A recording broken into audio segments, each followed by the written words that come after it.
Hi guys, welcome back to girls expert. இந்த வீடியோவில் நம்ம பார்த்தீங்கன்னா அப்கமிங் ஒரு கிராண்ட் கிளைமேக்ஸ் வரப்போகுது. அதாவது இந்த கிளைமேக்ஸ் எல்லாத்துக்கும் சேடாக இருக்க போது. ஏன்னா இது சூப்பர் ஹிட்டாக வந்து ஓடிட்டுருக்க ரியாலிட்டி ஷோவில் ஒன்று. ஸோ என்ன அப்படின்னு கெஸ் பண்ணியிருப்பீங்க. பிக் பாஸ் இப்போ தான் ரீசெண்டாக எண்ட் பண்ணாங்க. அதுக்கு ஆஃப்டர் எண்ட் ஆக போகிற ரியாலிட்டி ஷோ அப்படின்னு பார்க்கும்போது கம்பெனி இந்த ரியாலிட்டி ஷோவை செப்டம்பரில் தான் வந்து லான்ச் பண்ணாங்க. கம்மிங் இந்த ரியாலிட்டி ஷோ எண்ட் ஆக போகுது.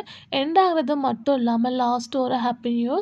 அதாவது இந்த கம்பெனி கிராண்ட் கிளைமேக்ஸ் எயின் பண்ண போகிறது பிக் பாஸ் சீசன் 8 பார்ட்டிசிபேட் தான். ஸோ நிறைய பேர் வந்து பார்ட்டிசிபேட் பண்ணியிருக்காங்க. பவித்ரா, சௌந்தர்யா, தர்ஷிகா அப்படின்னு சொல்லிட்டு வேறு லெவல் ஃபன் அண்ட் என்டர்டெயின்மெண்ட் இருக்க போது. இதுதான் லாஸ்ட் எபிசோட் அப்படின்னு சொல்லியிருக்காங்க. மேபி அப்கமிங் வீக் கூட என் பண்ணவும் ஹை சான்சஸ் இருக்குது. ஸோ நிறைய ரியாலிட்டி ஷோஸ் வந்து விஜய் டிவியில் டெலிகாஸ்ட் பண்ணிட்டு இருக்காங்க. அதெல்லாம் ஒன் ஆஃப் த ஃபேவரட் ஒன்று தான் company. So company reality show end ஆக போகுது. ஸோ அப்கமிங் என்ன வருது அப்படின்றத வெயிட் பண்ணி பார்க்கலாம்.